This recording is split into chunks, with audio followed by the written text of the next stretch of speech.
Walt Disney wanted to create a destination where both parents and children could have fun together. Not just rich parents, not just wealthy children, all of them. He said it explicitly. He repeated it constantly. The entire design philosophy of Disneyland, the cleanliness, the theming, the immersive storytelling, was built around one foundational belief: that ordinary American families deserved a place where magic was accessible to everyone, not a luxury, not an aspiration, a place you could actually take your kids. On July 17, 1955, Disneyland opened. A one-day ticket cost $1 for adults and 50 cents for children. Adjusted for inflation, that's roughly $12 today. Walt Disney World opened in 1971. Admission cost $3.50 per person, about $28 in today's dollars. Today, a one-day ticket to Magic Kingdom costs between $139 and $199. After October 2026, peak holiday tickets will exceed $200 per person. A family of 4 visiting Disney World for 5 days in 2025 spent an average of $7,093. And that's the baseline estimate that includes budget accommodations and quick service meals. Luxury trips exceed $12,000. The promise Walt made to ordinary families in 1955 now requires a second mortgage to keep. This is the story of how the happiest place on earth priced out the families it was built for, and the specific decisions made by specific executives for specific financial reasons that made that happen one fee at a time.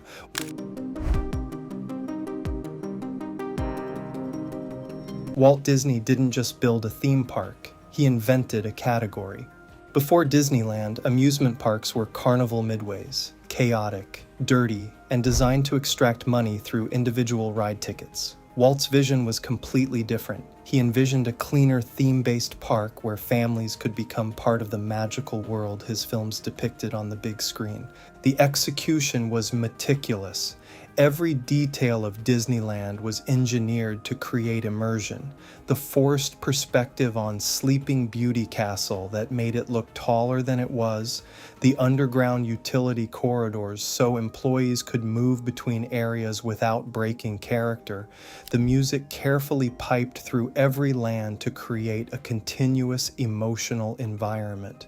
And the pricing was part of the philosophy. Walt understood that the magic only worked if families could afford to experience it.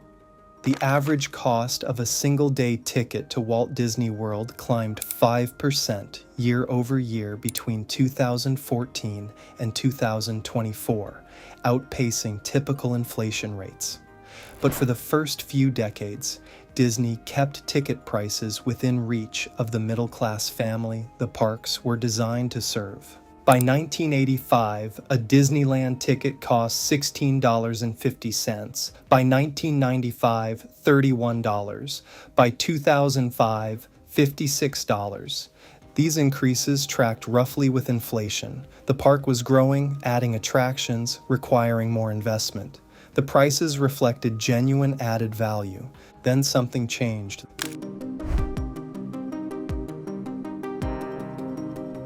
The single most important thing Disney took away from its customers wasn't a product, it was free. For more than 2 decades, FastPass was a no-cost perk available to every Disney guest. You walked up to a FastPass machine, scanned your ticket, and received a return time for a popular attraction that let you skip the standby line. No charge, no subscription, no app, just a piece of paper that said, "We value your time." In 2021, Disney eliminated the complimentary FastPass service entirely and replaced it with a paid system called Genie Plus. The experience that had been free for 23 years now cost money.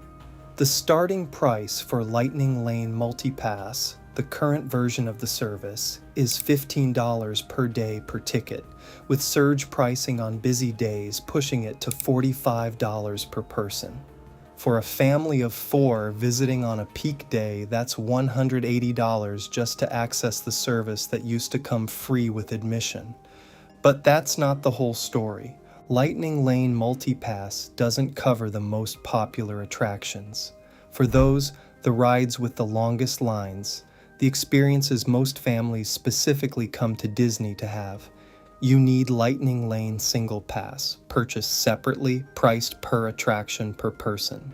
Adding Lightning Lane to your tickets can add up to $429 to admission, depending on how many parks you're visiting and how many rides you're using it for. The math for a family of 4, visiting for 5 days at moderate pricing.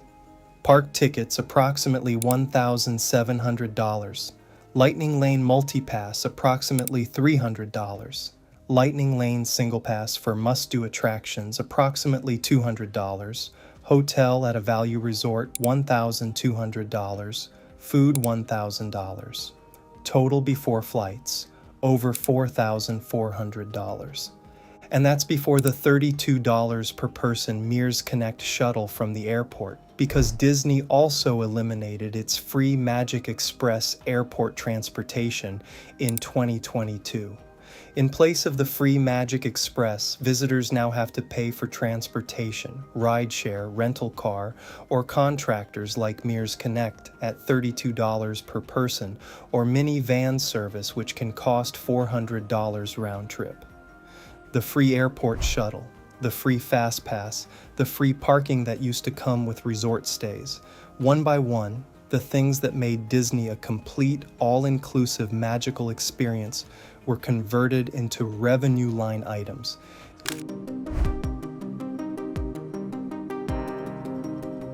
In 2020, Bob Chapek replaced Bob Iger as Disney CEO. His tenure lasted 2 years before Iger returned in 2022 to replace him. But in those 2 years, Chapek implemented a pricing and operational philosophy that revealed exactly how Disney's leadership thought about its customers. Under Chapek, Disney introduced park reservation requirements, meaning families couldn't simply show up at a Disney park without pre-booking a reservation, even if they had valid tickets. The parks reduced operating hours.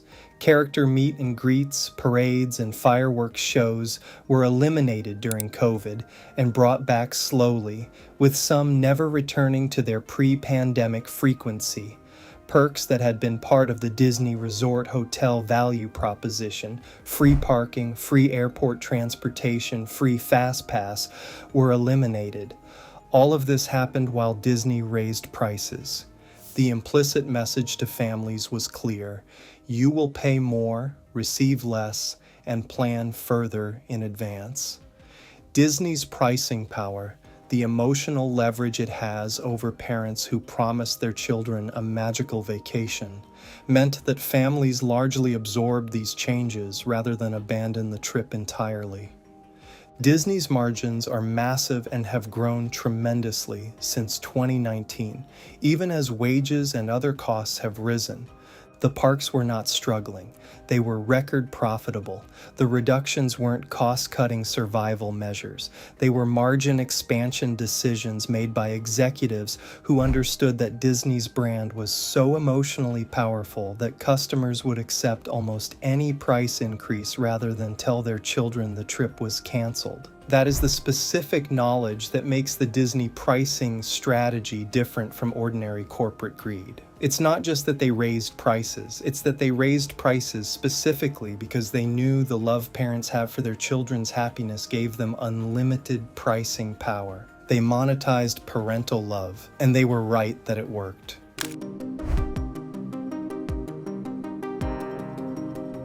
While Disney was raising park prices and eliminating free perks, it was simultaneously doing something in the streaming world that resulted in a federal class action lawsuit. A class action suit alleged Disney forced YouTube TV and DirecTV Stream to increase subscription prices, raising costs for millions of cable subscribers who had no choice but to accept the increases or lose access to Disney content, including ESPN, ABC, and Disney Channel. Disney settled the case for $50 million. Subscribers who were enrolled in YouTube TV or DirecTV Stream between April 1st, 2019 and March 31st, 2026 can submit a claim for a portion of the fund. The settlement deadline is September 8th, 2026. If you were a subscriber during that period, you may be owed money right now. The $50 million settlement is the legal receipt that proves what the pricing behavior at the parks already suggested. Disney's relationship with its customers across every platform and every product has been characterized by the systematic extraction of maximum revenue from people who love the brand too much to walk away. Here is what Walt Disney built, and here is what the corporation that carries his name has chosen to do with it. He built proof that storytelling and imagination could create experiences so emotionally powerful that people would travel across the country to stand in them. He built a place where a child could meet the characters from their favorite films in a physical space designed to make the impossible feel real. He built something that had never existed before, and he built it explicitly for families who couldn't afford anything else that felt this special.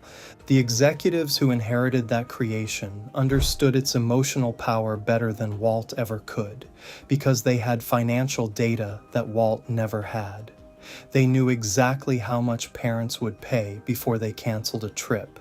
They knew exactly how much emotional leverage a child's excitement gave them over a family's budget.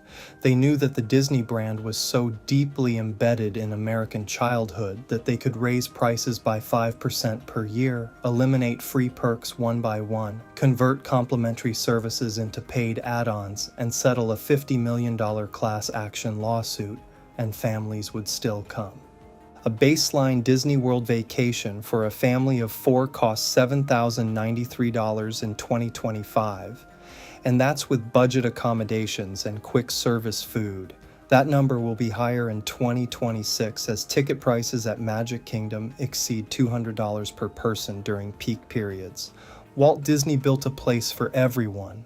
The corporation named after him built a pricing model for families who can afford to spend $7,000 on a vacation.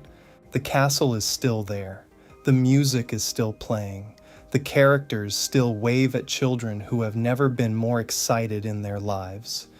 But the families who can't afford the Lightning Lane are waiting in a 2-hour standby line, wondering when the happiest place on earth started feeling like it was designed for someone else. If you think Disney is the clearest example of a brand that monetized the love people have for something Walt built for everyone, you haven't seen anything yet. Because our next story is about a company that built its platform on parental trust and what it actually did with that trust when nobody was watching. That's the story of Care.com. Don't forget to like, subscribe, and share this with someone who has priced out a Disney trip and decided they couldn't afford it anymore.